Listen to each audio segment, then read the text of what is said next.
This is the first lecture for the second half of ODE, and in this lecture and the next group of lectures I'll be talking about planar systems, which are systems of first order differential equations. These are linear systems with constant coefficients.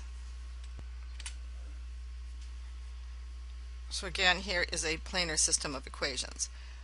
We have two first order equations. Dx by dt equals some constant,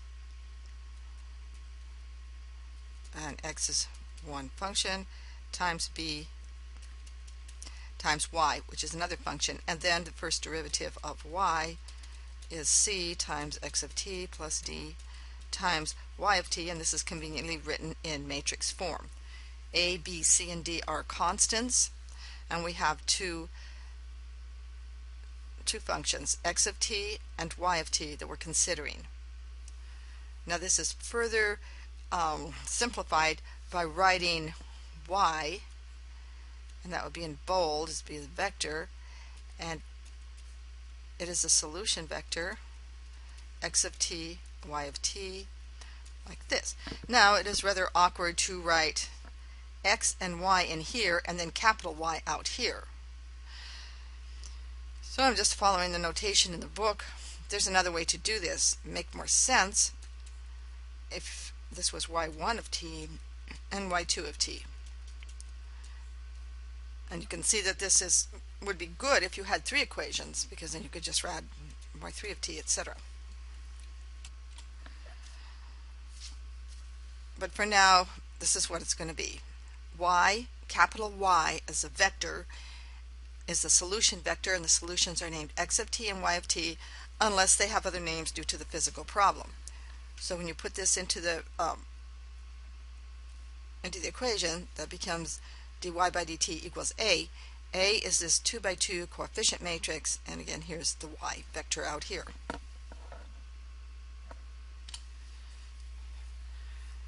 These systems can be derived from a linear second order differential equation. So I'll show you how to do that. Let's say we start with, and this will be, I'm just going to use P and Q here.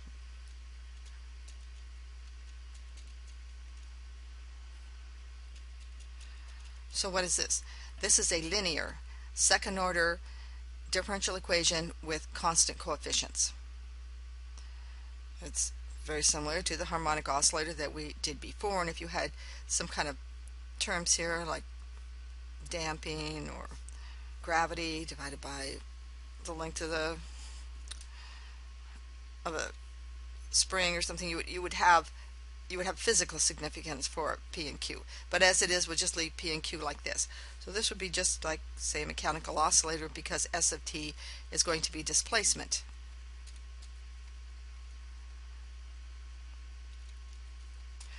Okay, you can write this as a system if you define another variable.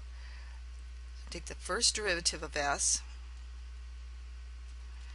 and the first derivative of displacement is velocity, so we'll just call it v of t.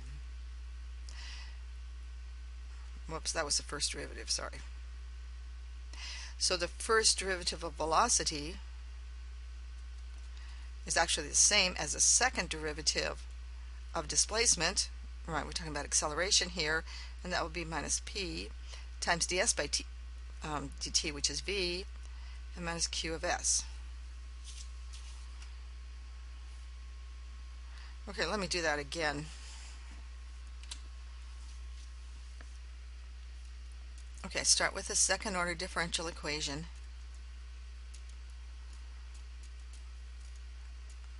I've written it here in standard form because I'm going to need to consider it like this, initially anyway. It's a second order homogeneous linear differential equation with constant coefficients. Now I'm going to define another variable. So we'll have a new variable, and that new variable is the first derivative of S, and I will call it v, because if S is displacement, the first derivative is velocity, so that makes sense. So this is some function of time. this will give me one of the differential equations. Now if I take the first derivative of velocity, that's the same as the second derivative of displacement, so that would be minus p times ds by dt, but ds by dt is velocity, so I'll put v here, and it'll be minus q s of t, like that. So now here's what the system would look like. I will have ds by dt here, dv by dt here, so you see we'll have two first order equations, and in parentheses here this is going to be the same as, well, let's write this over here so you can see it. So this will be s of t, displacement, and velocity, and there's no s in this equation, so there's a 0 here, but there's 1 times the velocity, so I put a 1 here.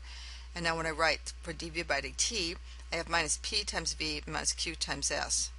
So this will be a minus q here times the s, and minus p times v. So here is a system of first order equations from the second order differential equation. Not every planar system is developed from a second order differential equation, but I'm just showing you that it can be developed from it. One very important aspect of these systems is the direction field.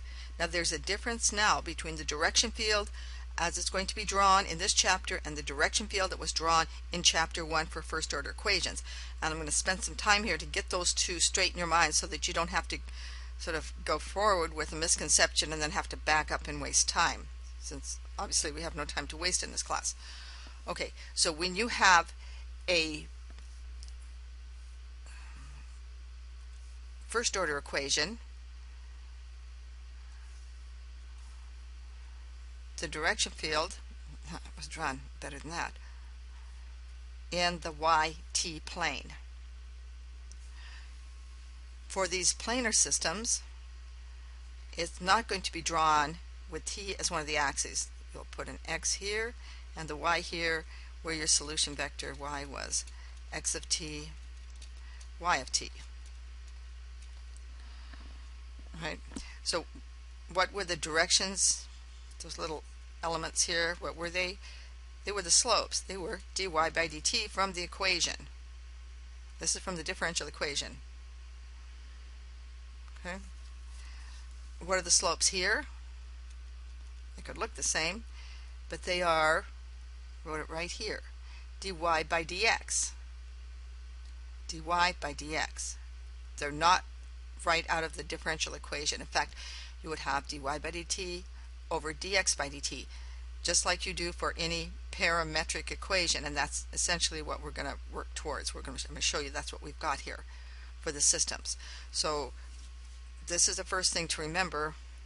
For the first order equations, you draw that direction field dy by dt right in the YT plane, using the slopes for the little elements as dy by dt from the differential equation. For the system, the axes are y and x from the solution vectors, and the slopes here are dy by dx.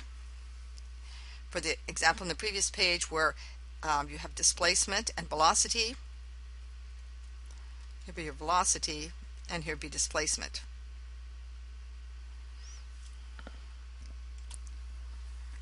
Here's an example from the previous chapter. This was the direction field for a first order equation. This axis is y, this axis is t.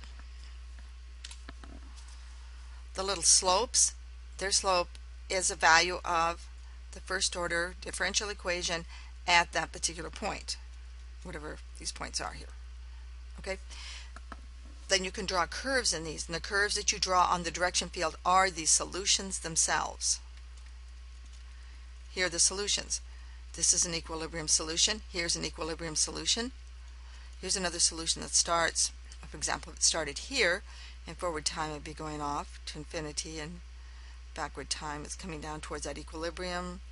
Here's another solution curve that started here and is asymptotically approaching this equilibrium. So these are the solution curves drawn in the direction field. Over here, or actually on the other side, you might write a phase line. It's going here, arrow like this, and arrow like that. Okay, so here's your phase line, direction field, solutions in the direction field. This sort of arrangement is going to be shifted for this chapter. And this is the basic idea. The direction field is not drawn in a plane with time, t, as one of the axes. The curves that are traced out in the direction field are called phase portraits. There is no separate phase line. I mentioned this in about 6 lectures ago, but that was 6 lectures ago, of course. Okay, so the curves that are going to be traced out in the direction field are not the solution curves. They are what's called a phase portrait. The solution curves must be drawn separately. So in chapter 1, where the phase line was drawn separately, here the solution curves are drawn separately. So when you're thinking of the solutions, x of t, y of t, then they become a parametric representation of the phase portrait that's drawn in the direction field. To emphasize this point, in the homework file, I listed groups of graphs in the textbook, and in these graphs you could see the solution vectors as functions of time in one graph, and there'd be another figure and that would show the phase portrait. So perhaps I'm belaboring this point, but I don't want you to waste time with a misconception from chapter 1. And just for an example, let's say you had solutions from the oscillatory case. Okay, in this case the displacement would be c1 times the cosine of t plus c2 sine t, and then of course the velocity.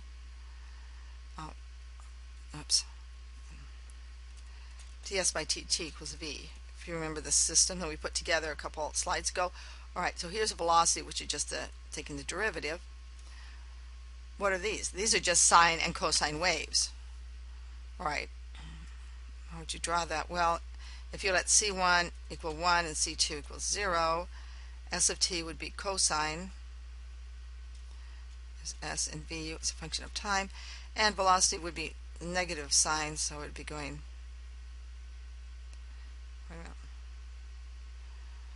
alright, having a little trouble drawing here. Okay, so here is v and here is s, and this is as functions of time. But when we plot them against each other, we end up with concentric circles. Like this. This is what's called a phase portrait. And this type of phase portrait has a name. It's called a center. The radius of these circles depends on the values of c1 and c2. We can look at a second case, and this would be the underdamped harmonic oscillator, and in this case we have the oscillatory solutions here as you expect, and then we also have attenuation. So if we plotted the displacement as a function of time, we know what that looks like. Here's time, here's s of t. Okay, it is a damped sinusoidal wave, so well, let's just start it with, and we'll have this envelope having to do with the attenuation. Okay, we can take its derivative and we have the velocity. Now those two would be plotted separately if you wanted to see the solution curves. When you plot them against each other for the parametric equations, to create the phase portrait, use them as parametric equations, they give a spiral phase portrait. And here's how they look when they're plotted against each other. To kind of follow the arrows here. So if we start here, then this is spiraling in on itself, approaching the origin.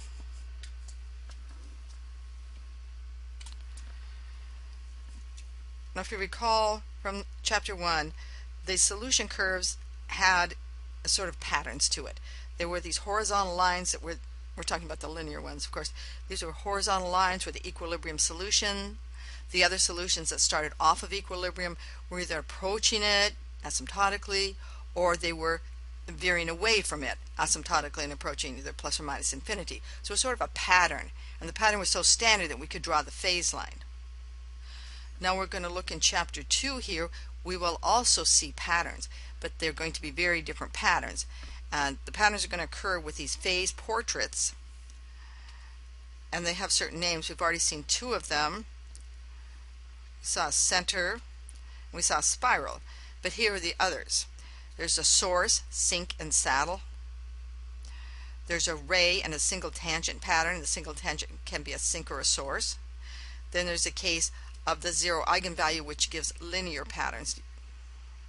Okay, so these are the patterns. They're very different, but there's going to be patterns. Now you can get these patterns in a very simple way and see them from simple matrices and draw simple patterns of them, simple examples of the center, simple examples of a spiral or a source or a saddle. And those are going to be called the canonical phase portraits. Let me show you what those look like. So this is what's called a source. Don't worry that you don't know about that yet. We'll get there. Okay, so here's this canonical source. Here is a canonical matrix that gives you the source. It's a very simple matrix. Here's a non-canonical source. Well, there could be many of those, obviously. Right? And here's the pattern from the canonical source. What do we notice here? We notice that they have these very strong lines, which we'll later call eigenvectors, and they are lined up with the axes. Okay? This would be the y-axis, and this would be the x-axis. So they're lined up with that. The pattern looks very symmetrical. Okay? And this is what's called canonical. In the non-canonical pattern, here we have these others. Again, we'll call them eigenvectors, and that will happen later. They are not lined up with the x-axis. In this case, this one's over here, this one's over here, so they're not lined up. And you can also see that the pattern isn't really symmetric. It seems to be very close to this one for a while, and then it veers off, so it's parallel to this eigenvector. See how they come down here like that? Okay, and you don't really see that in the canonical pattern. You see more symmetry here. Right? Why do we study the canonical ones first? Because first, obviously, they're easier. We have an easier matrix to use in getting to them. Second, the patterns are simpler. And the third reason is that actually, if you want to spend time with matrices, you could get a matrix that's would transform. You could transform this pattern into this pattern, this matrix into this matrix by using a transformation matrix. So we're not going to do that in this class, but it can be done. But it's not hard to do even.